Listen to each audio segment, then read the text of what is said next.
Good morning student. Welcome to Aditya science concept. Dear student, आज के इस सेशन में हम लोग पढ़ने वाले हैं ह्यूमन ट्रांसपोर्ट सिस्टम का ही एक प्यारा सा टॉपिक है, जिस टॉपिक का नाम है double circulation and single circulation. जी हाँ बच्चा, आज जो हमारा क्लास होगा वो पूरी तरीका से बेस्ड होगा डबल सर्कुलेटरी सिस्टम पर एंड सिंगल सर्कुलेटरी सिस्टम पर। अब डबल सर्कुलेटरी सिस्टम क्या होते हैं, सिंगल सर्कुलेटरी सिस्टम क्या होते हैं, इसकी चर्चा हम लोग आज के क्लास में विस्तृत रूप से करने वाले हैं। तो पेन पेपर लेकर आप तैयार हो जाइए बच्चा, और अपना नोट्स स्वयं तैयार करें। अपना नोट्स स्वयं तैयार करें। इससे क्या होगा कि आपके कंसेप्ट जो होंगे उस कंसेप्ट पर आपका पकड़ अच्छे ढंग से बन जाएंगे। ठीक है, होपफुली आप हमारी बातों को समझ गए होंगे। तो चलिए बच्चा, लेक्चर को स्टार्ट करते हैं। देखिए, ब्लड सर्कुल सब आपको हमने ब्लड सर्कुलेटरी सिस्टम के बारे में अच्छे ढंग से पढ़ा दिया। ब्लड सर्कुलेटरी सिस्टम के बाद हमने आपको ब्लड वेसल्स के बारे में पढ़ाया। उसके बाद बच्चा, आपका सेशन लगा था हार्ट के बारे में, कि हार्ट कैसे हमारा कार्य करता है, हार्ट का लोकेशन क्या होता है, कैसे वो हमारे शरीर में ब्लड को पूरी तरीका से पंप करता है। इन सभी चीज़ों की चर्चाएँ हम लोग हार्ट वाले टॉपिक में कर चुके हैं प्रीवियस लेक्चर में। होपफुली कि आपने देखा होगा। अगर कोई भी हमारे नए स्टूडेंट नहीं देखे हैं बच्चा उस लेक्चर को, तो सबसे पहले जाकर वहाँ हार्ट वाले लेक्चर को आप कंप्लीट करेंगे, क्योंकि आज का लेक्चर हार्ट से ही रिलेट करेगा। अगर हार्ट वाले लेक्चर आपका कंप्लीट नहीं है तो आज के लेक्चर आपको थोड़ा सा भी पल्ले नहीं पड़ने वाला है। आपका पूरा ऊपर से बाउंस मारेगा। इस वजह से बच्चा, आप सबसे पहले जाकर हार्ट वाले जो टॉपिक है उसको क्लियर करें। चल आइए देखो, जब हमें सर्कुलेशन पढ़ना होता है तो सर्कुलेशन में सबसे पहले हमें पढ़ना है blood circulation. Blood circulation, blood का जो सर्कुलेशन होता है वो दो तरह से होते हैं। कितने तरह से होते हैं? दो तरह से होते हैं। एक होता है सिंगल सिंगल सर्कुलेटरी सिस्टम के माध्यम से। Single circulatory system, single circulatory system को हम कहते हैं एकल परिसंचरण तंत्र। एकल परिसंचरण तंत्र। और एक ब्लड सर्कुलेशन होता है डबल सर्कुलेटरी सिस्टम।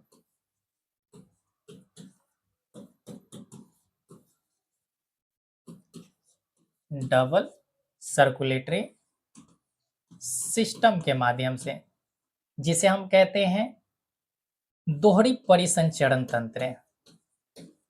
दोहरी परिसंचरण तंत्र।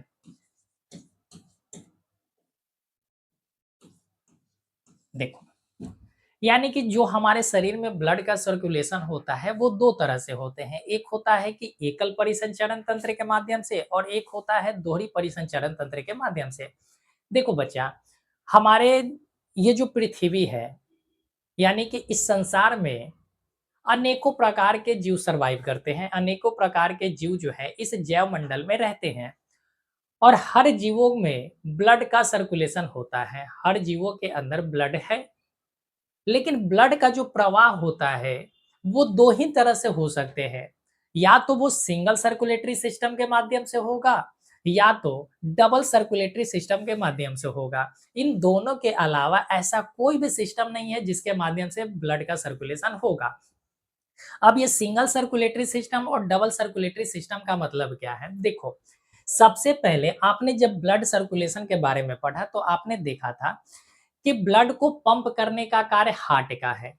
ब्लड को पंप करने का, यानी कि ब्लड पूरे शरीर में हार्ट के माध्यम से ही, हार्ट जब पंप करता है ब्लड को तभी पूरे शरीर के ऑर्गन्स में पहुंचते हैं ब्लड। तो यहाँ पर जो सिंगल सर्कुलेटरी सिस्टम जो है, यानी एकल परिसंचरण तंत्र जो है, यहाँ पर ब्लड का जो परिवहन होगा वो हार्ट से ही होंगे। किससे होगा?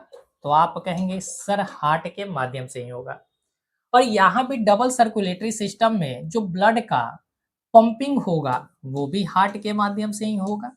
यानी कि हर जीवों में ब्लड का जो परिवहन हो रहा है वो किसके माध्यम से हो रहा है? हार्ट के माध्यम से। हम किसकी बात कर रहे हैं? सिंगल सर्कुलेटरी सिस्टम और डबल सर्कुलेटरी सिस्टम की बात कर रहे हैं। और ये सारे के सारे जो जीव की हम बात कर रहे हैं, ये सभी के सभी जो जीव है, ये मल्टीपल कोशिकाओं से बने हुए जीव हैं। ऐसा हम सिंगल सेल्ड वाले कोशिकाओं की बात नहीं कर रहे हैं। जैसे अमीबा हो गया, पैरामीशियम हो गया, यूग्लिना हो गया, इन सभी की हम बात नहीं कर रहे हैं, वायरस की बात नहीं कर रहे हैं। हम बात कर रहे हैं जो पूर्ण रूप से विकसित जीव है, जिनमें मल्टीपल सेल्स हैं, हम उनकी बात कर रहे हैं। जो बहुकोशिकीय जीव हैं, हम उनकी बात कर रहे हैं। तो बहुकोशिकीय जीव में सिंगल सर्कुलेटरी सिस्टम होता है और डबल सर्कुलेटरी सिस्टम होता है, और इन दोनों में जो ब्लड का पंपिंग होगा वो हार्ट के माध्यम से ही होगा।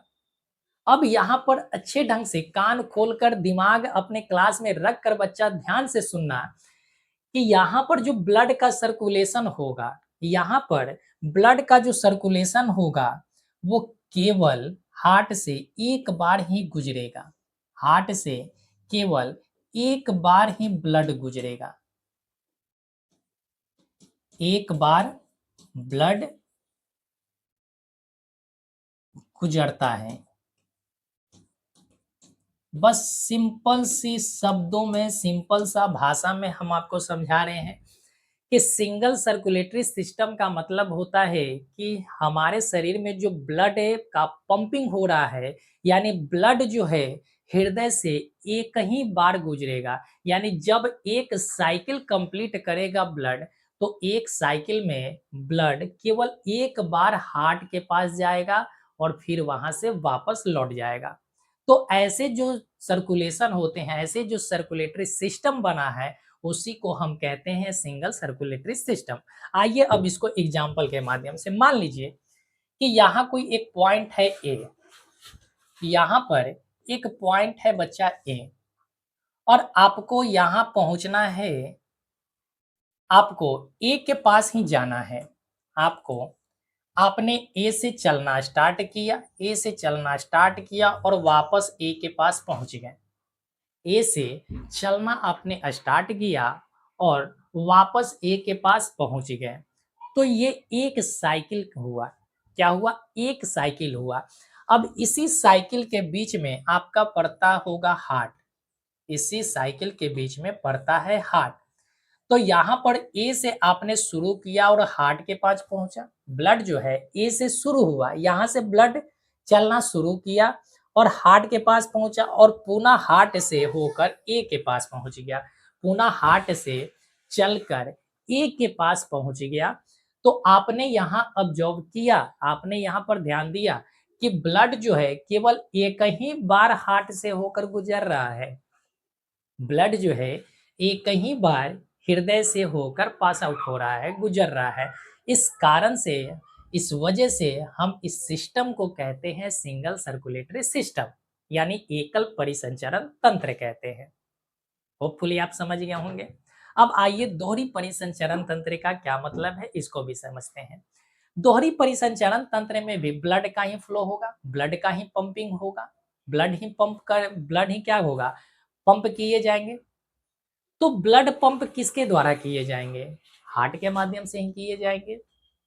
तो यहाँ पर जो ब्लड है वो हार्ट से 2 बार गुजरेगा। हार्ट से ब्लड जो है, ब्लड ब्लड हार्ट से होकर,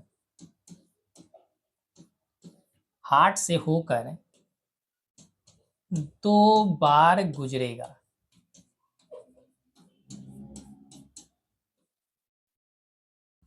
अगर ब्लड हृदय से 2 बार गुजर रहा है तो हम ऐसे सर्कुलेशन को कहते हैं डबल सर्कुलेटरी सिस्टम। यानी यहाँ पर ब्लड जो है 2 बार हृदय के पास पहुंचेगा, 2 बार हृदय के पास पहुंचेगा। तो ऐसे सर्कुलेशन को हम कहते हैं दोहरी परिसंचरण तंत्र। अब इसका क्या मतलब है, इसको भी आइए एग्जाम्पल के माध्यम से समझ लेते हैं। ये देखो, ये सिंगल सर्कुलेटरी सिस्टम था। अब डबल सर्कुलेटरी सिस्टम में क्या है, जैसे मान लो बच्चा कि आपने ए से चलना शुरू किया, आपने ए से चलना शुरू किया ए से आप पहुंचे कहां पर, तो आप पहुंच गए हार्ट के पास, आप पहुंच गए हार्ट के पास। ठीक है, आप अगर यहीं से हार्ट से अगर पहुंच जाते ए के पास, हार्ट से अगर पहुंच जाते ए के पास, तो यहां पर कहलाता है कि सिंगल सर्कुलेटरी सिस्टम है। लेकिन यहां पर होगा क्या, यहाँ पर होगा क्या कि ये हार्ट जो है किसी अन्य स्थान पर पहुँचेगा। यहाँ पर जो ब्लड है किसी अन्य स्थान पर, हार्ट से ये गलती से कहाँ चला गया? तो आप कहेंगे कि बी पॉइंट के पास चला गया। अब बी पॉइंट से ये ब्लड पुनः वापस आया हार्ट के पास, पुनः आया हार्ट के पास, और फिर यहाँ से बच्चा पहुँचा ए के पास। यहाँ से पुनः पहुँचा ए के पास। तो देखो, पुनः नहीं पहुंचा, वापस लौटा है ए के पास। हमने क्या कहा कि आपने ए से चलना शुरू किया, आपने ए से चलना शुरू किया, ए से चलना शुरू किया, हार्ट के पास पहुंचे। कहां पहुंचे? हार्ट के पास पहुंचे। अब हार्ट से चलना शुरू किया और पहुंच गए बी के पास। कहां पहुंच गए? बी के पास पहुंच गए। तो आपने देखा कि बी के पास, अरे भाई हमें तो जाना था ए के पास, आप पहुंच गए बी के पास। अब बी से वापस लौट गए हार्ट के पास, बी से वापस लौट गए हार्ट के पास। अब हार्ट से पुनः हार्ट से लौट गए आप ए के पास। तो ऐसे जो आपको सिस्टम दिखाई दे रहा है, इस सिस्टम में आपने देखा कि यहाँ पर जो ब्लड है 2 बार आ रहा है हार्ट के पास। एक तो पहली बार आया इस 1 नंबर से, और दूसरी बार आया इस 3 नंबर से, दूसरी बार आया इस 3 नंबर से। इसको हम 2 नंबर कर देते हैं और इसे 4 नंबर कह देते हैं। तो 1 नंबर से ब्लड आया हार्ट के पास, और 3 नंबर से पुनः वापस लौटा हार्ट के पास। तो इस तरह से आप देख पा रहे हैं कि यहाँ पर जो सर्कुलेशन हो रहा है बच्चा, वो सर्कुलेशन यहाँ पर दोहरी हो रही है, डबल हो रहा है। तो इस वजह से ऐसे परिसंचरण तंत्र को हम कहते हैं दोहरी परिसंचरण तंत्र। होपफुली कि आपको ये बातें समझ में आ गए होंगे कि क्या होता है एकल परिसंचरण तंत्र और क्या होता है दोहरी परिसंचरण तंत्र। अब आइए, अब थोड़ी सी क्लास रिलेट करेगा। चलो यहां से,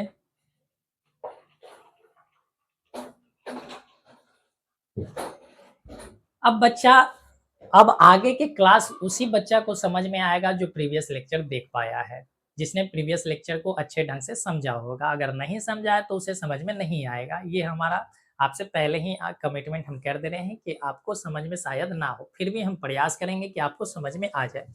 आगे बढ़ते हैं। देखिए, ये हमने पहले से ही हार्ट का फिगर बना के लाया है। यहाँ आप देख पा रहे हैं कि ये हार्ट है हमारा, ये हमारा हार्ट है। आप हेडिंग डालेंगे डबल सर्कुलेटरी सिस्टम। सबसे पहले हम लोग कवर करेंगे डबल सर्कुलेटरी सिस्टम को। ये है डबल सर्कुलेटरी सिस्टम, यानी दोहरी परिसंचरण तंत्र। आ जाइए, देखो, हमने आपको पढ़ाया था कि जो हमारा हृदय है, हमारा हृदय 4 चेंबर में बटा होता है, यानी कि हमारे हृदय में 4 कक्ष होते हैं। उस कक्ष का नाम क्या होता है? तो एक होता है हमारा राइट ऑरिकल, यानी राइट एट्रियम, और लेफ्ट एट्रियम। राइट एट्रियम कहने का मतलब है जिसे हम कहते हैं दायां आलिंद। इसको हम कहते हैं दायां आलिंद कहते हैं, दायां आलिंद। ठीक है, दायां आलिंद। इसे हम कहते हैं बायां आलिंद, बायां आलिंद, यानी कि लेफ्ट एट्रियम, लेफ्ट एट्रियम। ठीक है, तो ऊपर के जो दोनों के दोनों चेंबर है, एक चेंबर हमारा कहलाया राइट एट्रियम, दूसरा हमारा कहलाया लेफ्ट एट्रियम, यानी कि दायां आलिंद और बायां आलिंद। अब जैसे ही हम दायां आलिंद के नीचे आएंगे तो हमें दिखाई देगा लेफ्ट वेंट्रिकल, राइट वेंट्रिकल, माफ कीजिएगा, राइट वेंट्रिकल। यहाँ दायां है तो यहाँ भी दायां होगा। इसको हम कहते हैं दायां निलय, दायां निलय कहते हैं। चलिए सर, ये भी समझ में आया। बायाँ आलिंद के अगर नीचे आएँगे तो हमें एक चेंबर मिलता है जिसे हम कहते हैं लेफ्ट वेंट्रिकल, यानी कि ये जो हमारा चेंबर है इसे हम कहते हैं लेफ्ट वेंट्रिकल अर्थात बायाँ निलय कहते हैं। इसका नाम क्या है? बायाँ निलय है। तो इस तरीका से हमारा जो हृदय है वो 4 चेंबर में बँटा हुआ है। उसके 4 खंड होते हैं, 4 कक्ष होता है। पहला कक्ष है दायाँ आलिंद, दूसरा कक्ष है बायाँ आलिंद, तीसरा कक्ष है दायाँ निलय और चौथा कक्ष है हमारा बायाँ निलय है। इस तरीका से हमारा हार्ट जो है 4 चेंबर में बँटा हुआ है। हमने आपको पढ़ाया भी है कि इनके बीच में एक दीवार होता है, इनके बीच में एक दीवार होता है, यानी कि जो हमारा एट्रियम है, आलिंद है, इनके बीच में एक दीवार होता है जिसे हम कहते हैं सेप्टम, जिसे कहते हैं सेप्टम, यानी कि इंटर एट्रियल सेप्टम के नाम से जानते हैं। और यहाँ पर भी एक दीवार होता है जिसे हम कहते हैं इंटरनल वेंट्रिकुलर सेप्टम कहते हैं। ये सारे चीज़ हमने पहले पढ़ा दिया। अब यहाँ पर आपको कुछ दिखाई दे रहे होंगे, पंप की तरह कुछ नली दिखाई दे रहा होगा, जिसे हम वाहिका कहते हैं। अब इस वाहिका के भी नाम होते हैं, इस वाहिका के भी नाम होते हैं। आपको ब्लड वेसल्स टॉपिक में हमने पढ़ाया है कि ब्लड वेसल्स 3 तरह के होते हैं। एक होता है आर्टरी होता है, एक वेन होता है और एक कैपिलरी होता है। तो यहाँ पर जो है रेड कलर के जो आपको दिखाई दे रहे हैं, रेड कलर के जो आपको दिखाई दे रहे हैं, तो ये भी क्या है? हमारा वेसल्स है। और यहाँ जो ब्लू कलर के आपको दिखाई दे रहे हैं, यहाँ भी वेसल्स ही हैं। तो इन सब वेसल्स का अलग-अलग नाम है, चलिए इनके नाम भी लिख लेते हैं। अगर हम इनकी बात करें, अगर इसकी बात करें, तो इसका नाम है पल्मोनरी पल्मोनरी वेन। देखो, ये अच्छे ढंग से समझना क्योंकि यहीं से आपको डबल सर्कुलेटरी सिस्टम समझ में आएगा। तो इसको हम कहते हैं पल्मोनरी वेन, यानी कि फुफ्फुसीय फुफ्फुसीय सीरा। फुफ्फुसीय किसके लिए शब्द इस्तेमाल होता है? कमेंट करो। फुफ्फुसीय शब्द किसके लिए इस्तेमाल होता है? पल्मोनरी जो वर्ड है वो किसके लिए इस्तेमाल होता है? कमेंट बॉक्स में बच्चा है, सब कोई कमेंट करेगा। तो फुफ्फुसीय सीरा हो गया। इसका नाम होता है अयोटा,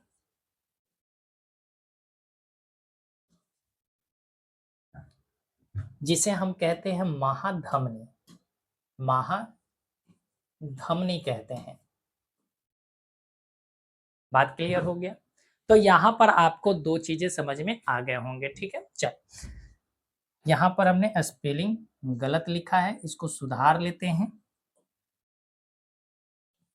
चल, तो ये हो गया फुफ्फुसीय सीरा और ये हो गया महाधमनी। इतनी बात समझिए? चलिए सर, ये दोनों जो ब्लड वेसल्स है, इन दोनों ब्लड वेसल्स का नाम है, ऊपर वाला का नाम है सुपीरियर वेना कावा और नीचे वाला का नाम है इंफीरियर वेना कावा। इसका नाम है सुपीरियर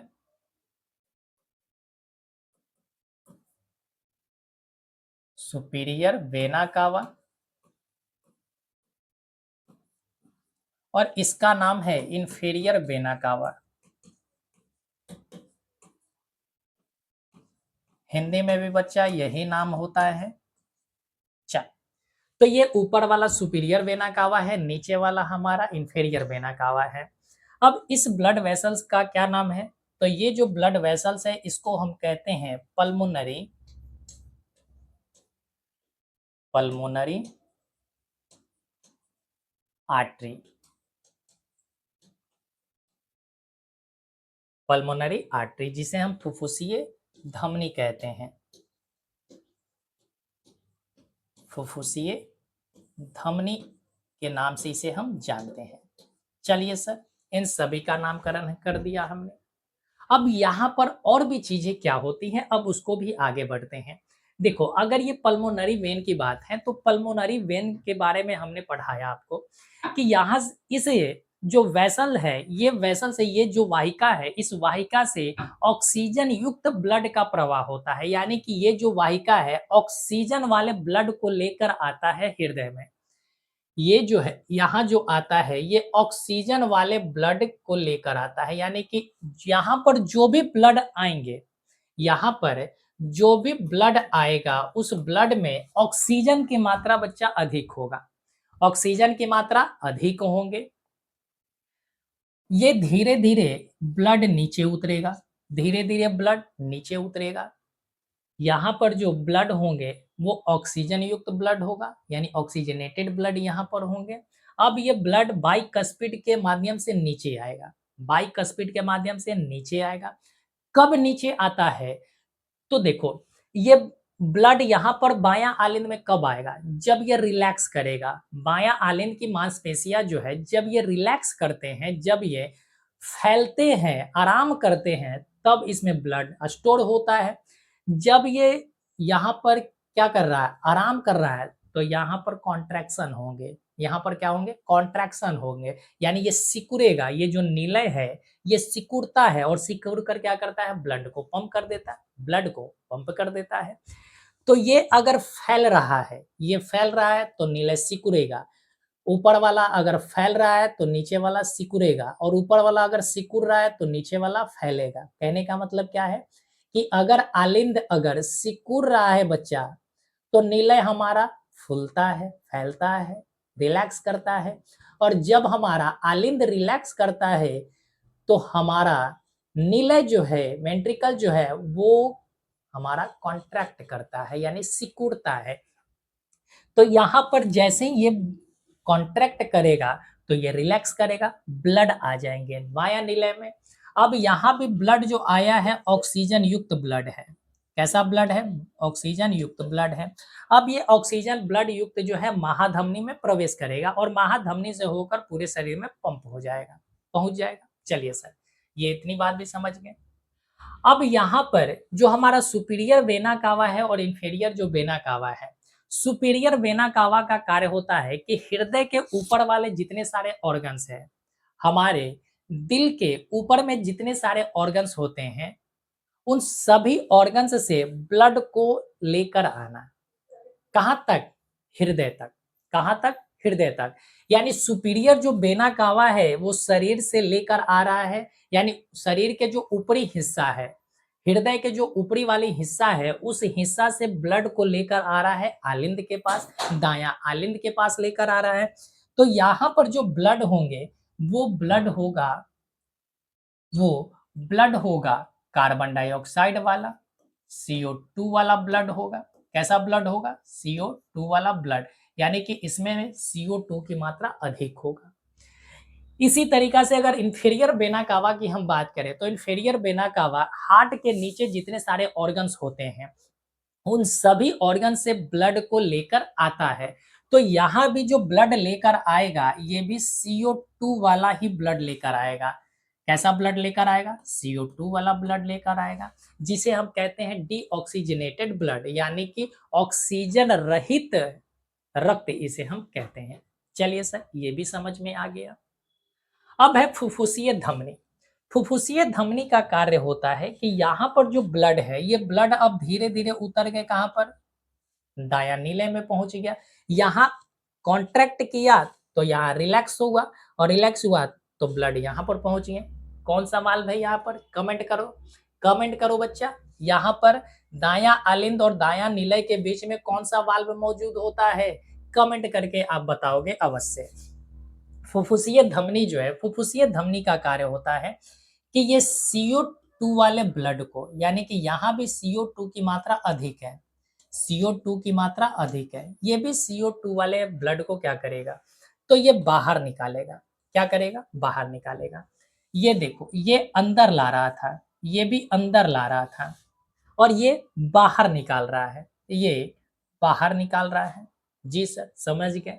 यहाँ देखो, यहाँ पर जो ब्लड है ये ब्लड क्या हो रहा है? तो आप कहेंगे सर ये ब्लड जो है हृदय में प्रवेश कर रहा है और फिर ये हृदय से बाहर निकल रहा है, हृदय से बाहर निकल रहा है। चलो सर, इतनी बातें तो समझ में आ गया, इतनी बातें हमें समझ में आ गया। ये सारे के सारे जो हमने यहाँ पर जो पॉइंट लिखे हैं, यहाँ जो हमने एनाटॉमी किया है, ये सभी के सभी चीज़ों को हम लोग प्रीवियस लेक्चर में पढ़ चुके हैं। तो यहाँ पर आपका रिवीजन भी हो गया होपफुली। आ जाइए। अब इसी चीज़ को अब ध्यान से देखिएगा कि कैसे ये क्रियाएँ हो रहे हैं। इतनी सारी चीज़ें आप समझ गए? जी सर, समझ गया। देखो, अब यहाँ पर अच्छे ढंग से आप समझना कि ये जो ब्लड है, ये जो वाहिका है, जिसे हमने नाम दिया है फुफ्फुसीय शिरा, जिसको हमने नाम दिया है फुफ्फुसीय शिरा। यहाँ पर देखो, फुफ्फुसीय शिरा है या नहीं है? बिल्कुल है सर। ये जो फुफ्फुसीय शिरा होता है, ये कनेक्टेड होता है लंग से। किससे कनेक्टेड होता है? लंग्स से कनेक्टेड होता है। तो ये हमारा लंग्स है, लंग्स से कनेक्टेड है। अब यहाँ पर लंग्स से कनेक्टेड है, तो यहाँ पर ऑक्सीजन युक्त ब्लड है।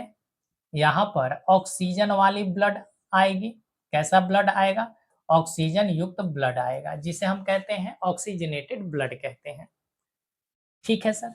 ऑक्सीजन युक्त ब्लड यहाँ पर आ गया, यहाँ से नीचे उतर गया, यहाँ से नीचे आया, फिर यहाँ से ये क्या है? अयोटा है, जिसे हम कहते हैं महाधमनी। महाधमनी से भी ब्लड बाहर निकलेगा, O2 जिसमें अधिक होगा। जी सर। इतनी बातें यहाँ तक किसी बच्चा को डाउट है तो बोल सकते हैं। किसी बच्चा को डाउट है? नहीं सर, कोई भी डाउट हमारे ख्याल से नहीं होनी चाहिए। अब होता क्या है कि यहाँ से, यानी जो हमारा बायां निलय है, बायां निलय से ये ब्लड पहुंचते हैं हमारे शरीर के अन्य ऑर्गन्स तक। शरीर के अन्य ऑर्गन्स तक पहुंचते हैं। कहाँ तक पहुंचते हैं? शरीर के अन्य ऑर्गन्स तक पहुंचते हैं, अन्य भागों तक पहुंचते हैं। और यहाँ पर मौजूद होता है कोशिका। यहाँ पर मौजूद होते हैं कोशिका। यहीं पर मौजूद होगा आपका कैपिलरी मौजूद होगा। बस इतनी बात समझे कि ब्लड पहुंचा शरीर के अन्य भागों में। अब यहाँ पर रेस्पिरेशन की क्रिया होता है, सेल के अंदर रेस्पिरेशन की क्रिया होता है, तो यहाँ पर ब्लड अब अशुद्ध हो जाते हैं। यानी इससे जो ब्लड आ रहा है, ये ब्लड शुद्ध ब्लड ला रहा है। कैसा ब्लड ला रहा है? शुद्ध ब्लड है इसमें। जी सर, समझ गए सर। अब यहाँ से जो ब्लड आएगा, यहाँ से जो ब्लड आ रहा है, तो अब आप समझे कि ये ब्लड जो है अब पहुंचेगा यहाँ पर। अब जो यहाँ से ब्लड जाएगा, ये पहुंचेगा यहाँ पर। ठीक है। ब्रेन है, आप समझो कि ब्रेन से भी कहाँ पहुंच रहा है? यहाँ पर पहुंच रहा है।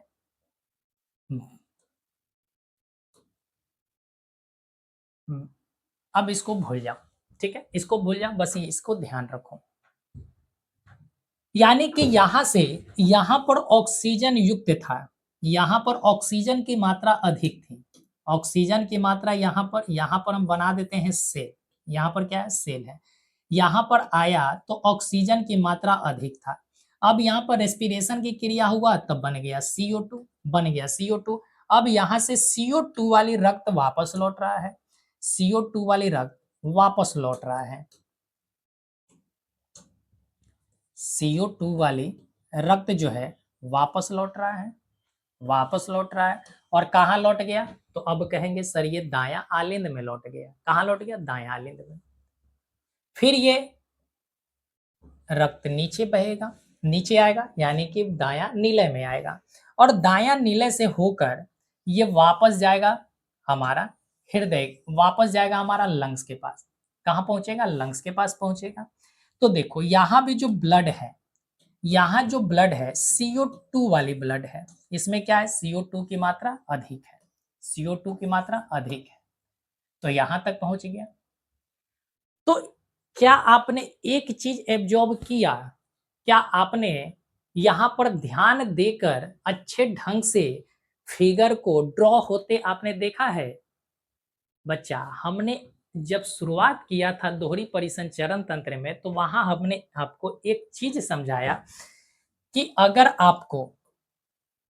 आप ए पॉइंट से चलना शुरू करते हैं और वापस अगर ए पॉइंट पर आते हैं, तो अगर ए से चले और डायरेक्ट ए के पास आ गए तो सिंगल सर्कुलेशन हुआ। जी सर। अगर ए से आप बी के पास आ गए, ए से आप बी के पास आ गए, बी से आप सी के पास चले गए, बी से सी के पास चले गए, और सी से वापस बी के पास आ गए, सी से वापस बी के पास आ गए और पुनः बी से वापस हम कहाँ चले जाए, ए के पास चले जा रहे हैं। तो ऐसे सर्कुलेशन को हम क्या बोलते हैं, डबल सर्कुलेशन, यही बोलते हैं ना? जी सर, यही बोलते हैं। तो यहाँ पर भी आप ध्यान दो, यहाँ पर भी आप ध्यान दो कि यहाँ कौन है, तो यहाँ बैठा हुआ है सर लंग्स, यहाँ कौन बैठा हुआ है, लंग्स। लंग्स से ब्लड चलना शुरू हुआ था, लंग्स से ब्लड चलना शुरू हुआ था। यहाँ पर क्या है, यहाँ पर ब्लड है, यहाँ पर ब्लड क्या हुआ, ऑक्सीजन अपने अंदर लिया और चलना शुरू कर दिया। जी सर, ब्लड यहाँ से चलना शुरू किया और ब्लड सबसे पहले पहुंचा हमारा हृदय के पास। कहाँ पहुंचा, हृदय के पास। और किस वाले चेंबर में पहुंचा, तो आप कहेंगे कि सर ये चेंबर है हमारा लेफ्ट ऑरिकल या लेफ्ट एट्रियम में पहुंचा, यानी कि बायां आलिंद में पहुंचा। तो हृदय में एक बार आ गया ब्लड, ब्लड जो है एक बार आ गया हृदय में। जी सर, ब्लड जो है एक बार हृदय में आ गया सर, सही बात है सर। अब यहाँ पर जो ब्लड है, ब्लड वापस, ब्लड जो है पंप होकर नीचे आएगा। पंप कहने का मतलब है कि यहाँ की मांसपेशियां कॉन्ट्रैक्ट होगी और कॉन्ट्रैक्ट होकर यहाँ पर बायां नीले में पहुंचेगा। बायां नीले में जब ब्लड आया तो यहाँ से ब्लड वापस, यहाँ से ब्लड अब आ गए एओर्टा में। कहाँ आ गए, एओर्टा में आ गए, कहने का मतलब है कि महाधमनी में आ गया।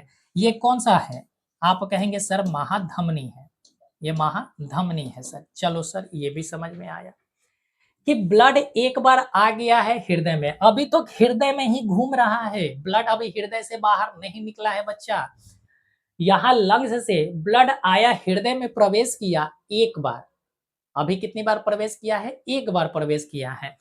तो यहाँ पर एक बार प्रवेश किया तो अभी ही ये लेफ्ट साइड वाले चेंबर में ही घूम रहा है, अभी तक ये लेफ्ट साइड वाले ही चेंबर में घूम रहा है। लेफ्ट साइड चेंबर से ये बाहर निकल गया, ब्लड अब बाहर निकल गया। अब ये ब्लड आ गया महाधमनी में, ब्लड आ गया महाधमनी में, यानी कि अब वाहिका में चल रहा है ब्लड। अब ब्लड कहाँ चल रहा है, वाहिका में चल रहा है। अब ये ब्लड जो है वाहिका से होते हुए पहुंचा हमारे शरीर के विभिन्न हिस्सों तक, शरीर के विभिन्न हिस्सों तक पहुंचा। अब सर क्या इस चीज को आप पॉइंट इससे रिलेट करोगे, इसको हम पॉइंट मानते हैं ए, इसको सर हम पॉइंट मानते हैं ए, कि ये पॉइंट हमारा ए था। जी सर, और ये जो हमारा हार्ट है, ये क्या है, हार्ट। चलो, यहां लिखने से बेहतर है, यहां लिखने से बेहतर है कि आप यहां पर ए को हम लिखते हैं लंग्स, ए को हम लिखते हैं लंग्स, यहां क्या है, लंग्स है। और बी को हम लिखते हैं हार्ट, ये बी क्या है, हार्ट है। जी सर, बी पॉइंट भी समझ गया, यानी कि ब्लड अभी तक में एक बार आ चुका है हृदय में। अब ये हृदय से आ गया बॉडी ऑर्गन्स में, बॉडी ऑर्गन्स यानी कि ये हमारा बॉडी पार्ट है, ये हमारा बॉडी पार्ट है। यानी कि सी वाले पॉइंट को हमने कहा बॉडी पार्ट, सी पॉइंट को हमने क्या नाम दिया है, बॉडी पार्ट हमने नाम दिया है। अब यहां से ब्लड जो है अब डीऑक्सीजनेटेड हो गया, यानी कि यहां पर अब कार्बन डाइऑक्साइड की मात्रा अधिक हो गई, यहाँ पर अब कार्बन डाइऑक्साइड की मात्रा अधिक हो गया और ऑक्सीजन का जो कंसंट्रेशन है वो कम हो गए। तो अब यहां से ब्लड जो है इसे इसे सीरा के माध्यम से, ये क्या है, सीरा है, ये सीरा है, इस सीरा के माध्यम से ब्लड जो है वापस अब बॉडी ऑर्गन से, यानी कि बॉडी के जो विभिन्न हिस्सा में ब्लड गया था अब वहां से वापस लौटना शुरू कर दिया। अब ब्लड क्या कर दिया, वहां से वापस लौटना शुरू कर दिया। कहां से, तो ब्लड जो है शरीर के विभिन्न हिस्सा से वापस लौटना शुरू कर दिया। जैसे ही यहां से ब्लड वापस होना शुरू हुए तो ये देखो अब ये ब्लड जो है कहाँ पहुंच रहा है, आप ध्यान से देखो इस रास्ते को, इस रास्ते को ध्यान से देखो, ये रास्ता कहाँ गया, तो कहेंगे कि सर ब्लड जो है पहुंचा कहाँ पर, पुनः हृदय में पहुंच गया। कहाँ पहुंच गया, पुनः हृदय में पहुंच गया। देखो, ये जो बॉडी पार्ट था, इस बॉडी पार्ट से चलना शुरू किया और पुनः लौट गया कहाँ पर? तो आप कहेंगे बी के पास आ गया। यानी पहले तो हार्ट से, पहले लंग से हार्ट में आया तो एक बार ब्लड आया और फिर बॉडी से वापस लौट गया ब्लड कहाँ पर? तो आप कहेंगे हृदय के पास। तो ब्लड 2 बार आ गया हृदय में, ब्लड आ गया 2 बार हृदय में। अब यही ब्लड जो है वापस कहाँ, वापस नहीं, ये ब्लड जो है अब आ जाएगा हमारा राइट वेंट्रिकल में, यानी कि दायां नीले में। यहाँ पर ब्लड आया, यहाँ पर ब्लड आया। अब ये ब्लड जो है देखो, यहाँ से वापस लौट गया लंग्स के पास, वापस लौट गया लंग्स के पास कि कैसा ब्लड लेकर? तो डीऑक्सीजनेटेड ब्लड लेकर, यानी जिसमें CO2 की मात्रा अधिक है और ऑक्सीजन की मात्रा कम है, वैसे ब्लड को लेकर पहुंचा कहां पर? लंग्स के पास। क्यों? ताकि यहाँ पर ब्लड का ऑक्सीजनेशन हो सके, ऑक्सीजन यहाँ पर ब्लड में मिल सके पुनः। तो यहाँ पर आप पूरे अगर साइकिल को ध्यान दें, ये एक साइकिल पूरा हुआ। देखो, ए से चलना शुरू किए थे और पुनः ए के पास लौट गए। ब्लड फेफड़ा से चलना शुरू हुआ था, चलते चलते चलते चलते बॉडी के विभिन्न पार्ट में गया, फिर ब्लड आया कहाँ पर? हृदय में। फिर से समझो, फेफड़ा से चलना ब्लड शुरू हुआ, आया हृदय में। हृदय से ब्लड वापस, हृदय से ब्लड चलना शुरू हुआ, आया बॉडी ऑर्गन्स के पास। बॉडी ऑर्गन से ब्लड वापस लौटना शुरू किया और फिर आ गया हृदय में। हृदय से पुनः लौट गया ब्लड कहां पर? तो आप कहेंगे फेफड़ा के पास। तो एक साइकिल ये पूरा हुआ या नहीं हुआ? क्या यहाँ पर ब्लड जो है एक चक्कर पूरा करने में हृदय में कितने बार प्रवेश किया है? तो आप कहेंगे सर 2 बार प्रवेश किया है, 2 बार हृदय से होकर गुजरा है। तो यही जो 2 बार गुजरा है, इसी को तो हम बच्चा कहते हैं डबल सर्कुलेटरी सिस्टम। इसी को हम कहते हैं डबल सर्कुलेटरी सिस्टम कहते हैं। क्या आप अब हमारी बातों को समझ गए? क्या ये कंसेप्ट आपका क्लियर हुआ? होपफुली कि आपका कंसेप्ट क्लियर होगा। अब आप इसका स्क्रीनशॉट लेना चाहते हैं तो आप बच्चा ले सकते हैं। आइए, चल अब इसी चीज को एक बार रफ हम आपको सिखला रहे हैं। रफ में क्या है देखो, इसको बना दो लंग्स, ये हमारा है लंग्स। जी सर, इसको बना दो हार्ट, हार्ट बना देते हैं। और इसको बना दो बॉडी, बॉडी पार्ट। चलो सर, आ गया समझ में? अच्छा, इस हृदय को भी हम थोड़ा सा, हृदय को भी हम बांट देते हैं 4 भागों में। 4 भागों में हमने बांट दिया। इसका नाम है राइट एट्रियम और इसका नाम है लेफ्ट एट्रियम। इसका नाम है राइट वेंट्रिकल और इसका नाम है लेफ्ट वेंट्रिकल। चलो सर, कोई दिक्कत नहीं है। और ये तो आपको समझ में आ ही गया कि ये और कुछ नहीं है, हार्ट है। ये क्या है? हार्ट है। जी सर,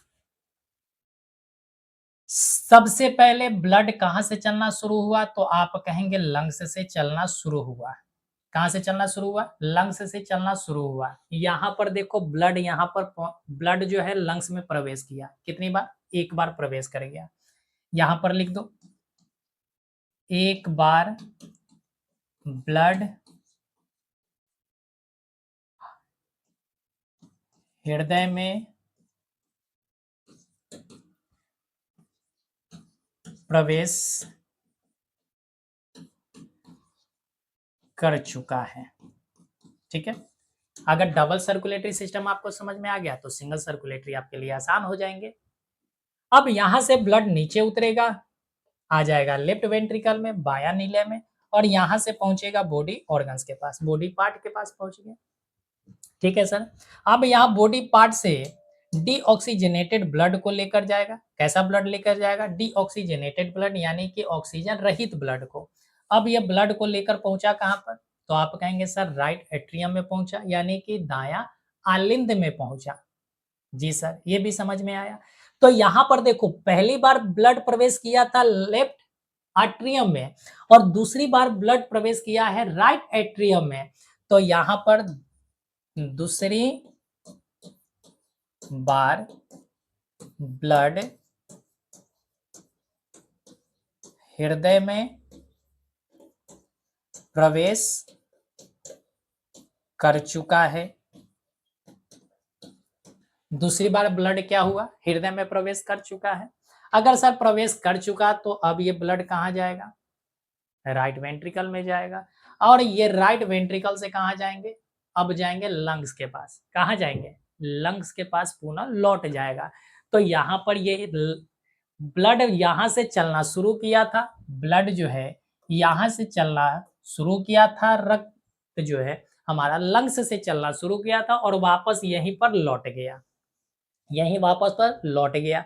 लेकिन लौटने से पहले ये हृदय में 2 बार आया है। कितनी बार आया है? 2 बार आया है। तो इसी को हम कहते हैं double circulatory system.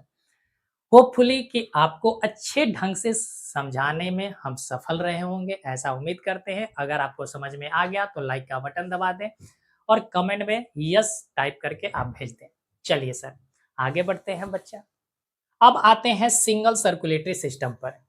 Single circulatory system में, सिंगल सर्कुलेटरी सिस्टम में क्या होता है? चलो सर, इसके बारे में हम लोग समझ गए हैं, लेकिन इसको हम लोग अलग-अलग करके पढ़ेंगे। जब फिश के बारे में पढ़ेंगे, रेप्टाइल्स के बारे में पढ़ेंगे, तो फिश में ही सिंगल सर्कुलेटरी सिस्टम को हम समझा देंगे। आ जाइए, आ जाओ देखो। कहता है कि मानव हृदय में रक्त परिसंचरण दोहरा परिसंचरण होता है। अगर कभी भी आपसे पूछा जाए कि जो ह्यूमन बॉडी है, ह्यूमन का जो शरीर है, उनमें किस प्रकार का परिसंचरण तंत्र पाया जाता है, तो परिसंचरण तंत्र बच्चा दोहरी परिसंचरण तंत्र पाए जाते हैं। इसका अर्थ यह है कि शरीर के प्रत्येक परिपथ में रक्त दो बार हृदय से होकर गुजरेगा। क्या कह रहा है? कि रक्त जो है 2 बार हृदय से होकर गुजरेगा। तो हम कहते हैं कि दोहरी परिसंचरण तंत्र है। एक परिसंचरण तंत्र में शरीर के सभी अंगों से रक्त हृदय में प्रवेश करता है। क्या होता है? हृदय में एक बार, आप यहां लिखो, एक बार प्रवेश करता है, तो उसे हम कहते हैं एकल परिसंचरण तंत्र। यह रक्त ऑक्सीजन रहित होता है और ऑक्सीजनीकरण के लिए फेफड़ों में जाता है। क्या होता है? आगे है अच्छा, यहीं पर ध्यान दो बच्चा, हमसे थोड़ा सा बाय मिस्टेक हुआ है। ये बात चल रहा है अभी दोहरी परिसंचरण तंत्र का ही, कि दोहरी परिसंचरण तंत्र में क्या हुआ है? 2 बार ब्लड हृदय के पास आया है। तो पहली बार में क्या हुआ है? पहली बार में शरीर के सभी अंगों से रक्त हृदय में प्रवेश किया है। अब सभी अंगों से कहने का मतलब क्या है? अच्छा, इस पॉइंट को हमें नीचे लिखना चाहिए था और यहाँ पर लिखना चाहिए था दूसरी। यहाँ पर आप कर लेना दूसरी परिसंचरण तंत्र और यहाँ पर कर लेना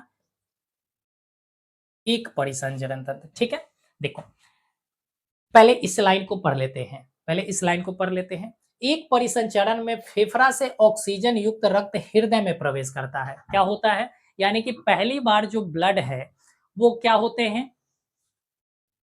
पहली बार जो ब्लड है वो फेफड़ा से ऑक्सीजन युक्त रक्त को हृदय में प्रवेश करता है, या उस लाइन को भी आप पढ़ सकते हैं। हालांकि ये भी लाइन गलत नहीं है, ये भी लाइन आप गलत नहीं है। पहले ब्लड जो है शरीर में ही रहता है। तो एक परिसंचरण में शरीर के सभी अंगों से, क्या कह रहा है? कि शरीर के सभी अंगों से रक्त हृदय में प्रवेश करता है और यह जो रक्त होता है ऑक्सीजन रहित होता है। यानी कि यहाँ पर देखो, यहाँ पर आ जाओ, यहाँ जो है ब्लड जो है बॉडी ऑर्गन से कहाँ पर जा रहा है? हृदय में जा रहा है। और कैसा ब्लड लेकर जा रहा है? तो ऑक्सीजन रहित ब्लड लेकर जा रहा है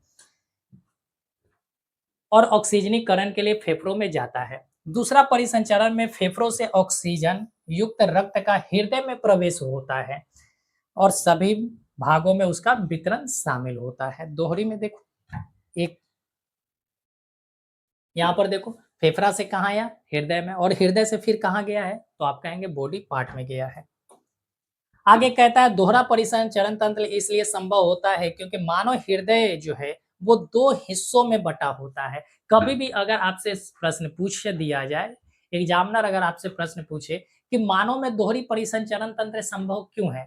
कारण ये है बच्चा कि जो हमारा हृदय है वो 2 हिस्सों में बटा होता है, एक राइट में और एक लेफ्ट में बटा होता है। इस कारण से एक हिस्सा फेफड़ों में ऑक्सीजन रहित रक्त पंप करता है, यानी कि जो हमारा लेफ्ट वाला हिस्सा होता है उसमें ऑक्सीजनेटेड ब्लड होते हैं और राइट वाला जो हिस्सा होता है उसमें डीऑक्सीजनेटेड ब्लड होते हैं। इस कारण से हमारे शरीर में दोहरी परिसंचरण तंत्र पॉसिबल है। कह रहा है और दूसरा हिस्सा जो है शरीर के बाकी हिस्सों से ऑक्सीजन युक्त रक्त को पंप करता है। तो ये दोहरी परिसंचरण तंत्र। अब एकल परिसंचरण तंत्र में आपने देखा कि एक ही बार ब्लड जो है फेफड़ा से होकर गुजरता है। एक ही बार ब्लड जो है एक ही बार ब्लड जो है हृदय से होकर गुजरता है। तो आइए समझते हैं। देखो, जैसे मान लेते हैं, देखो सबसे पहले पॉइंट आपको ध्यान रखना है कि जो एकल परिसंचरण तंत्र होता है, एकल परिसंचरण तंत्र में अगर हम खास करके फिश की बात करते हैं तो फिश में एक आलिंद और एक निलय होता है। एक ही आलिंद होता है, ये अगर आलिंद है तो यहीं पर एक निलय भी होता है। यहीं पर एक निलय होता है। एक आलिंद होता है, ए से आलिंद और वी से हमने वेंट्रिकल, ए से एट्रियम और वी से हो गया हमारा, आप कह सकते हैं वेंट्रिकुलर। चल, आलिंद और निलय, और यहां पर हम बना लेते हैं गिल्स। यहां पर बना लेते हैं गिल्स। आपने पढ़ा होगा रेस्पिरेशन चैप्टर में, आपने रेस्पिरेशन चैप्टर में पढ़ा होगा। और ऊपर में हम बना लेते हैं लंग्स। ऊपर में हम बना लेते हैं लंग्स। देखो अब ध्यान से समझना बच्चा, थोड़ा सा इस चीज को हम यहां लिखते हैं, थोड़ी सी इस चीज को हम यहां पर लिखते हैं।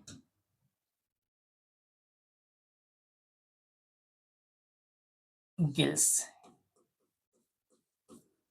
और फिर यहां पर हम लिख लेते हैं बॉडी पार्ट। बॉडी पार्ट, आ जाइए। देखो बॉडी पार्ट से, बॉडी पार्ट से ब्लड जाता है हमारा आलिंद में, यानी हमारा नहीं, मछली की हम बात कर रहे हैं। किसकी बात कर रहे हैं? मछली की। मछली में होता क्या है कि सबसे पहले अगर हम इस पॉइंट से शुरू करते हैं, या आप समझो इस पॉइंट को ए ही मान लो, इस पॉइंट को ए मान लो। क्यों? क्यों? क्योंकि सर आपने लंग्स को ही हमेशा ए पॉइंट माना है। चलो सर ठीक है सर, कोई बात नहीं सर। देखो ये जो लंग्स है, ये जो, अच्छा देखो लंग्स तो होता ही नहीं है। सबसे पहली बात, सबसे पहली बात माफ करना हमें, फिश में तो लंग्स होते ही नहीं है, गिल्स होता है। क्या होता है? गिल्स होता है। आ जाओ, ये गिल्स जो है, गिल्स से, गिल्स से ऑक्सीजन वाली जो रक्त है वो बॉडी पार्ट में आते हैं। गिल्स से ऑक्सीजन वाली जो ब्लड है वो बॉडी पार्ट में, गिल्स के पास क्या है? ऑक्सीजन युक्त ब्लड, ऑक्सीजन युक्त ब्लड होता है। ऑक्सीजन युक्त ब्लड होता है। यहां से गिल्स से ऑक्सीजन युक्त ब्लड जो है बॉडी पार्ट में आ जाते हैं। अब यहाँ से बॉडी पार्ट अब बॉडी पार्ट में क्या हो गया? रेस्पिरेशन की क्रिया हुआ तो यहाँ पर CO2 वाले ब्लड हो गए। यहाँ पर जो ब्लड हो गया वो कैसा ब्लड हो गया? CO2 वाले ब्लड हो गए। अर्थात CO2 की मात्रा यहाँ पर अधिक हो गई। CO2 की मात्रा यहाँ पर अधिक हो गई। यहाँ पर ऑक्सीजन की मात्रा अधिक थी। गिल्स के पास ऑक्सीजन की मात्रा अधिक थी, और जैसे ही यहाँ से वेसल्स के माध्यम से, यानी कोशिकाएं, आपका वाहिकाएं के माध्यम से यहाँ पर आया बॉडी के अन्य भागों में, मछली के विभिन्न हिस्सों में गया तो यहाँ पर रेस्पिरेशन की क्रिया हुआ और यहाँ पर ब्लड जो हो गया डीऑक्सीजनेटेड हो गया, यानी कि कार्बन डाइऑक्साइड की मात्रा इसमें बढ़ गया। अब यहाँ से बॉडी ऑर्गन्स से जो ब्लड है अब पहुंच जाते हैं एट्रियम में। एट्रियम कहने का मतलब है आलिंद। इसका नाम क्या है? आलिंद है। आप लिख लो, आलिंद है, ये आलिंद है, और इसको हम कहते हैं निलय। इसको कहते हैं नीले कहते हैं। अब ये आलिंद से ब्लड जाता है नीले में, आलिंद से ब्लड प्रवेश करता है नीले में, और नीले से ब्लड जाता है गिल्स के पास, नीले से ब्लड जाता है गिल्स के पास। तो देखो, हमने गिल्स से स्टार्ट किया था, इस पॉइंट को अगर हम ए मानते हैं तो ए पॉइंट से हमने ब्लड को स्टार्ट किया चलना, ए से चलना ब्लड स्टार्ट किया, यानी गिल्स से चलना स्टार्ट हुआ और चलते चलते बॉडी के पास पहुंचा, फिर बॉडी से आलिंद के पास गया और आलिंद से नीले के पास और नीले से वापस लौट गया गिल्स के पास। किस लिए? ऑक्सीजन को लेने के लिए, ताकि इस ब्लड में ऑक्सीजन फिर से घुल सके। तो यहाँ पर जो ब्लड का सर्कुलेशन हुआ है केवल एक ही बार हुआ है। कितनी बार हुआ है? एक बार हुआ है। इस वजह से ऐसे सर्कुलेटरी सिस्टम को हम कहते हैं एकल यानी कि सिंगल सर्कुलेटरी सिस्टम कहते हैं। होपफुली कि आप समझ गए। तो ब्लड आपका जो फिश होता है, फिशेज में किस प्रकार से ब्लड के सर्कुलेशन होते हैं आप समझ गए। कि गिल्स से अगर स्टार्ट कर रहे हैं तो एक बार गया बॉडी पार्ट में, बॉडी पार्ट से गया आलिंद में, आलिंद से गया नीले में और नीले से वापस लौट गया कहाँ पर? तो आप कहेंगे कि सर गिल्स में लौट गया। तो एकल परिसंचरण तंत्र है। बात समझ गए? जी सर। आइए इसके बारे में पढ़ लेते हैं। देखो, कह रहा है कि मछली में एकल परिसंचरण तंत्र होता है। मछली में कैसा परिसंचरण तंत्र है? एकल परिसंचरण तंत्र है, जिसका अर्थ है कि शरीर के प्रत्येक पूर्ण परिपथ के दौरान, यानी कि एक साइकिल पूरा करने के दौरान, कह रहा है केवल एक बार गुजरता है। रक्त हृदय से केवल एक बार गुजरता है।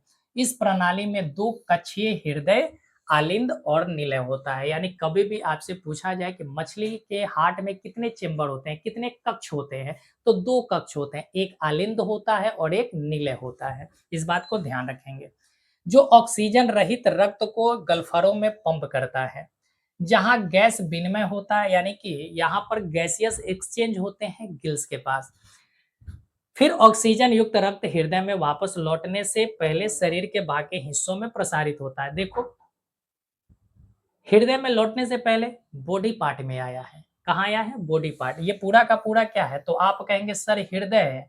ये पूरा का पूरा क्या है? तो आप कहेंगे सर ये हार्ट है। तो ये हमारा सिंगल। अब आ जाओ, देखो ये है हार्ट, ये है हार्ट। ये हार्ट में आने से पहले क्या हुआ है? देखो, ये गिल्स है। गिल्स क्या किया? सबसे पहले गिल्स जो है यहाँ से ब्लड यहाँ से निकल गया, यहाँ से ब्लड होते हुए पहुंच गया कहाँ पर? तो आप कहेंगे सिस्टेमिक कैपिलरीज में, और उसके बाद यहाँ से पहुंच गया मछली वाले में, यानी कि हृदय में पहुंच गया। तो एक बार वापस आया और वापस वहीं पर लौट गया। तो ऐसे परिसंचरण तंत्र को एकल परिसंचरण तंत्र कहते हैं। अब बच्चा थोड़ा सा हमसे एक पॉइंट छूट गया है, उस पॉइंट को आप नोट कर लोगे तो ज्यादा बेहतर होगा। देखो, हमने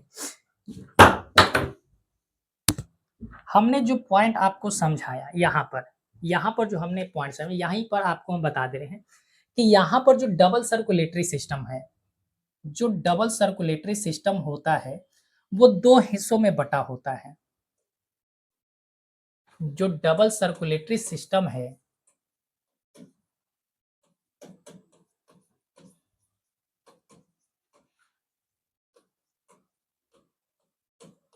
वो दो हिस्सों में बटा होता है। कितने हिस्सों में? दो हिस्सों में बटा होता है।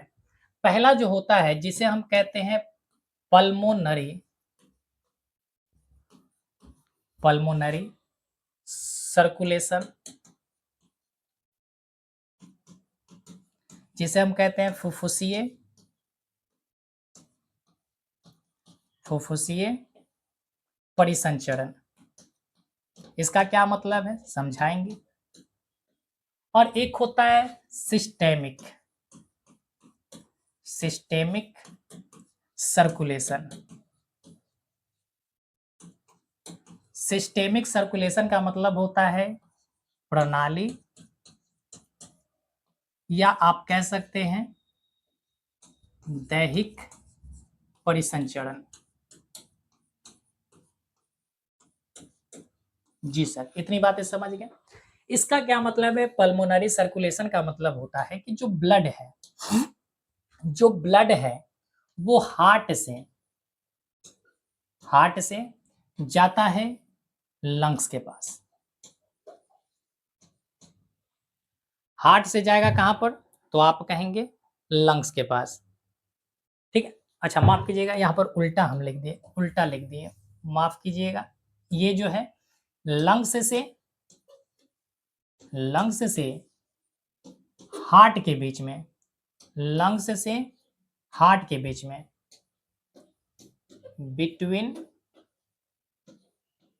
Between lungs and heart, blood का जो सर्कुलेशन होगा, ब्लड का जो प्रवाह होगा, यानी कि ब्लड अगर हृदय से फेफड़ा के पास, फेफड़ा से हृदय के पास जा रहा है, तो ऐसे सर्कुलेशन को हम कहते हैं फुफ्फुसीय परिसंचरण कहते हैं। यानी कि लंग्स और हार्ट के बीच में, फेफड़ा और हृदय के बीच में जो रक्त का प्रवाह हो रहा है, रक्त का आवागमन जो हो रहा है, उसी को हम कहते हैं फुफ्फुसीय परिसंचरण। और यहाँ पर सिस्मेटिक है, सिस्टेमिक है, जो सर्कुलेशन है, यहाँ पर ध्यान रखिएगा कि ये जो होगा between heart and body part,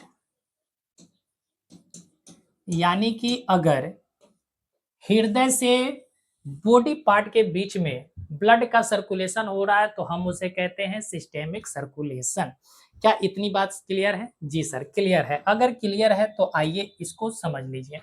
यहाँ देखो लंग्स से फेफड़ा आया और फेफड़ा से ही फेफड़ा से हृदय के पास आया है और हृदय से फिर गया है फेफड़ा के पास। तो यहाँ पर जो सर्कुलेशन हुआ है इसको हम कहते हैं पल्मोनरी सर्कुलेशन, पल्मोनरी सर्कुलेशन हो गया। और यहाँ देखो ये हृदय से बॉडी पार्ट के पास और बॉडी पार्ट से फिर गया है हृदय के पास। तो यहाँ पर जो सर्कुलेशन हो रहा है इसको हम कहते हैं, सिस्टेमिक सर्कुलेशन, सिस्टेमिक सर्कुलेशन कहते हैं। ठीक है, तो ये हमें बताना बच गया था, इसको कंप्लीट करवा दिए। चलिए इसको स्क्रीनशॉट आप ले लीजिए। चलिए सर आगे बढ़ते हैं।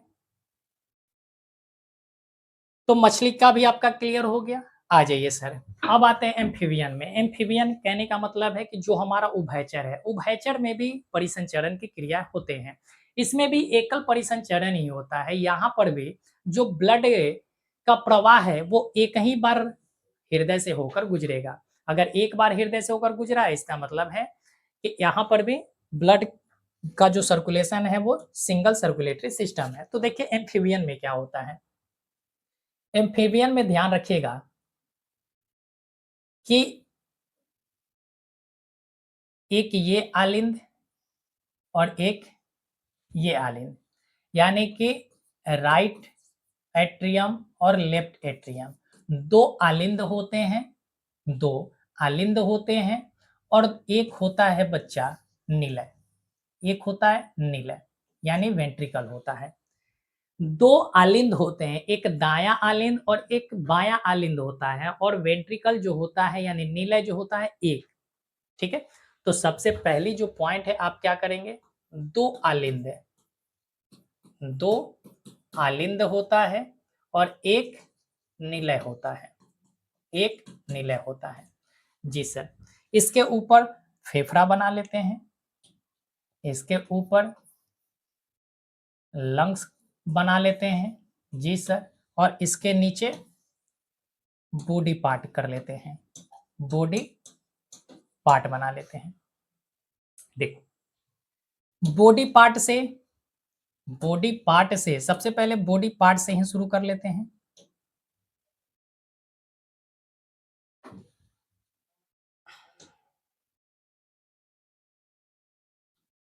आ जाओ, या लंग्स से ही हमेशा ध्यान रखना कि लंग्स से अगर ऑक्सीजन वाली ब्लड आ रही है तो वो हमेशा बायां आलिंद में ही आएगा। वो हमेशा कहां पर आएंगे, बायां आलिंद में। तो अगर लंग्स से हम शुरू कर रहे हैं तो सबसे पहले ब्लड आया है बायां आलिंद में। और यहाँ पर जो ब्लड होगा ऑक्सीजन युक्त ब्लड होंगे। कैसा ब्लड होगा, ऑक्सीजन युक्त ब्लड होगा, यानी कि यहाँ पर ऑक्सीजन की मात्रा अधिक होगी। अब ये बायां आलिंद से आ जाएगा निलय में। कहा जाएंगे, निलय में आ जाएंगे। और ये निलय से आ जाएगा बॉडी पार्ट में, नीले से आएगा बॉडी पार्ट में, और बॉडी पार्ट से पहुंचेगा दायां आलिंद में, बॉडी पार्ट से पहुंचेगा दायां आलिंद में, और इस दायां आलिंद से भी पहुंचेगा हमारा हमारा नहीं मतलब जो उभयचर है उसके नीले में, उसके नीले में। समझो पहली बात को, लंग्स से ब्लड चला तो आया बायां आलिंद में, बायां आलिंद से पहुंचा नीले में, और नीले से ब्लड पहुंच गया बॉडी पार्ट में। अब यहां से बॉडी पार्ट से ब्लड आया दायां आलिंद में, और दायां आलिंद से आ गया दायां आलिंद से आया कहां पर ब्लड, तो आप कहेंगे नीले के पास आ गया। यानी ये दोनों के दोनों जो है, ये दोनों के दोनों यानी दायां आलिंद से और बायां आलिंद से, इन दोनों से ब्लड यहाँ पर एक साथ आते हैं। क्या आते हैं? एक साथ यहाँ पर ब्लड आएगा, एक साथ ब्लड आता है, एक साथ ब्लड आता है। इसका क्या मतलब है कि यहाँ पर यहाँ से जो आया है CO2 वाले ब्लड, यानी कि इसमें CO2 की मात्रा अधिक है, और यहाँ से जो ब्लड आया है वो ऑक्सीजन वाले ब्लड, यानी कि यहाँ पर जो आया CO2 वाले भी ब्लड है और ऑक्सीजन वाले भी ब्लड है, और ये दोनों के दोनों यहाँ पर मिक्स होंगे, दोनों के दोनों यहाँ पर पूरी तरीका से मिक्सड होगा, मिल जाएंगे। और यहाँ जो बॉडी पार्ट में ब्लड आएगा वो कैसा ब्लड होगा, तो आप कहेंगे मिक्स्ड ब्लड होगा। कैसा ब्लड आया है? मिक्स्ड ब्लड होगा। ऐसा क्यों है सर? हमारे साथ ऐसा तो होता नहीं है, हमारे पास प्योर ब्लड आते हैं और इम्प्योर ब्लड आते हैं, लेकिन यहाँ पर मिक्स्ड ब्लड आ रहे हैं, यानी कि यहाँ पर इम्प्योरिटी भी साथ साथ है। क्यों? क्योंकि जो उभयचर होते हैं उनको हमारे जितना एनर्जी की आवश्यकता नहीं होती है, इस वजह से यहाँ पर ऐसे फंक्शन होते हैं। तो बॉडी पार्ट से मिक्स्ड ब्लड यहाँ पर, अब यहाँ पर जो ब्लड है कैसा ब्लड हो गया, तो आप कहेंगे सर कार्बन डाइऑक्साइड वाले ब्लड हो गए। यहाँ से जो ब्लड निकलेगा वो कार्बन डाइऑक्साइड वाले, और फिर आ गए कहाँ पर? राइट एट्रियम में, यहाँ पर ब्लड जो है कार्बन डाइऑक्साइड वाला, फिर आकर यहाँ पर मिला, और यहाँ से ब्लड जो है पहुंचेगा लंग्स के पास। कहाँ पहुंच गया? लंग्स के पहुंच गया। तो देखो एक बार चला तो हार्ट के पास आया, ये पूरा का पूरा क्या है? ये पूरा का पूरा जो है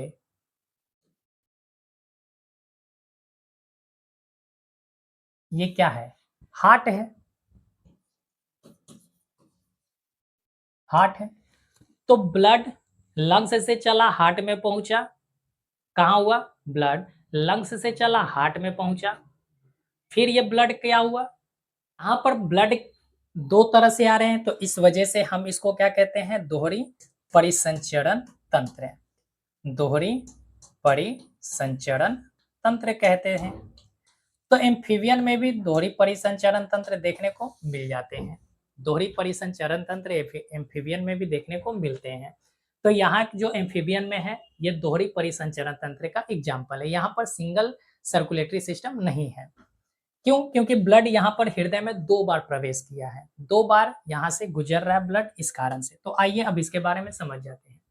कह रहा है कि उभयचरों में अपूर्ण दोहरा परिसंचरण तंत्र होता है। अपूर्ण दोहरा परिसंचरण तंत्र कहने का मतलब इसमें 4 चेंबर नहीं होते हैं, 4 चेंबर नहीं होते हैं, यहाँ पर ब्लड मिक्स होता है वाला बंद परिसंचरण तंत्र उनका हृदय, जिसमें आमतौर पर 3 कक्ष होते हैं, 2 आलिंद होता है और 1 निलय होता है। ऑक्सीजन युक्त और ऑक्सीजन विहीन रक्त निलय में मिल जाता है। अभी अभी हमने बताया आपको, अभी अभी हमने आपको बताया कि ये दोनों के दोनों ब्लड जो है कहाँ पर? नीले में क्या हो जाते हैं? मिक्स हो जाते हैं, ऑक्सीजन वाले और बिना ऑक्सीजन वाले, जिससे 4 कक्षीय हृदय वाले जानवरों की तुलना में रक्त संचार कम कुशल हो जाता है। क्या होते हैं? कम कुशल होते हैं। बायां आलिंद फेफड़े और त्वचा से ऑक्सीजन युक्त रक्त प्राप्त करता है। हमेशा हमने कहा कि बायां जो आलिंद होता है वो शुद्ध ब्लड को एक्सेप्ट करता है, जबकि दायां आलिंद शरीर के बाकी हिस्सों से ऑक्सीजन रहित रक्त को प्राप्त करता है। अब यहाँ पर आप देखिए 4 चेंबर है, ये है फेफड़ा, फेफड़ा से ब्लड चला बायां आलिंद में प्रवेश किया। बायां आलिंद से ब्लड आया कहाँ पर, तो आप कहेंगे यहाँ पर नीलय में। और इधर से भी आया, दायां आलिंद से भी ब्लड आ गया नीलय। यहाँ पर ब्लड क्या होते हैं, मिक्स होते हैं। यहाँ से ब्लड आ गया मेढक। मेढक क्या है, एक उभयचर है। मेढक क्या है, एक उभयचर। फिर मेढक के बॉडी ऑर्गन से पहुंच गया कहाँ पर, तो आप कहेंगे दायां आलिंद में।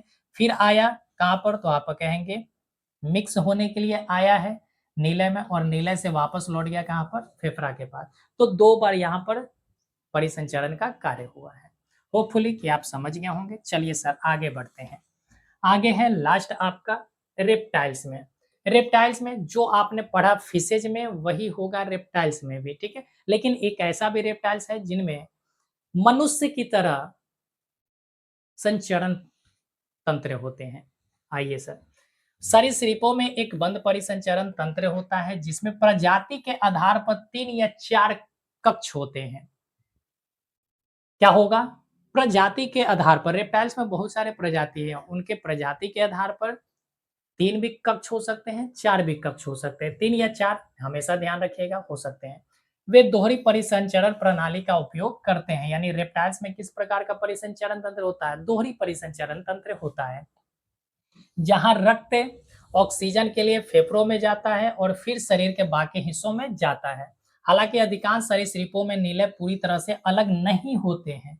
नीले जो पूरी तरीका से अलग नहीं होता है, जिसके कारण ऑक्सीजन युक्त और ऑक्सीजन रहित रक्त कुछ मिश्रित हो जाते हैं, जैसा कि अभी हमने प्रीवियस स्लाइड में आपको बताया है।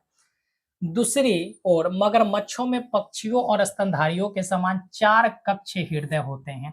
तो ध्यान रखिएगा कि मगरमच्छ जो है, मगरमच्छ में कितने चेंबर होते हैं, 4 चेंबर होता है। पक्षियों में भी कितने चेंबर होते हैं, 4 चेंबर होते हैं। स्तनधारी में तो हमने पहले ही पढ़ा दिया, हम लोग क्या है, एक स्तनधारी हैं, तो उन सभी में 4 चेंबर होता है।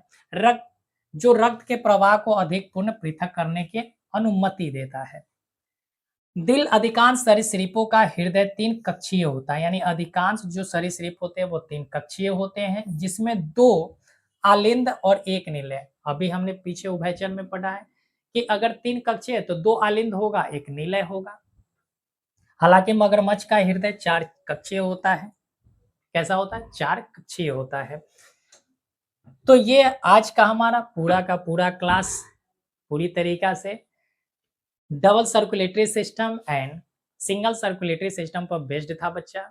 होपफुली कि आपको अच्छे ढंग से समझ में आया होगा लेक्चर। अगर अच्छे ढंग से समझ में आया है तो आप कमेंट कर दीजिए यस का, अगर समझ में नहीं आया है तो आप नो का कमेंट कर दीजिए।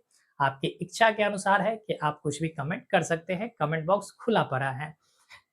और अपने के दोस्तों के साथ भी शेयर कर दीजिए। अगर इतनी मेहनत हम आपके लिए कर रहे हैं तो बच्चा थोड़ी सी मेहनत आप भी कर दीजिए कि आप अपने दोस्तों के साथ वीडियो को शेयर कर दीजिए, लेक्चर को शेयर कर दीजिए और लाइक का बटन भी दबा दीजिए। चैनल अगर अब तक अगर चैनल को सब्सक्राइब नहीं किए हैं तो डियर स्टूडेंट चैनल को सब्सक्राइब कर लीजिए, ताकि आपको ऐसे ही बेहतर बेहतर कंटेंट आपको प्रोवाइड किए करने पर जब भी हम आपके लिए वीडियो बनाकर लाएं, जब भी आपको वीडियो प्रोवाइड करें तो आप तक नोटिफिकेशन पहुंच सके, आप उस लेक्चर का लाभ उठा सकते हैं। तो चलिए फिर मिलेंगे, तब तक आप अपना ख्याल रखिए और इस लेक्चर का स्वयं नोट्स तैयार करिए, रिवीजन कीजिए। जब भी आप रिवीजन करेंगे तो बच्चा आप पेन पेपर लेकर खुद लिखेंगे, ठीक है, और खुद लिख कर ही नोट्स तैयार करेंगे। जहां नहीं समझ में आएगा लेक्चर को फिर देख लीजिएगा, ठीक। होपफुली आप हमारी बातों को समझ गए हो। तो चलिए फिर मिलेंगे नेक्स्ट लेक्चर में, तब तक आप अपना ख्याल रखिए।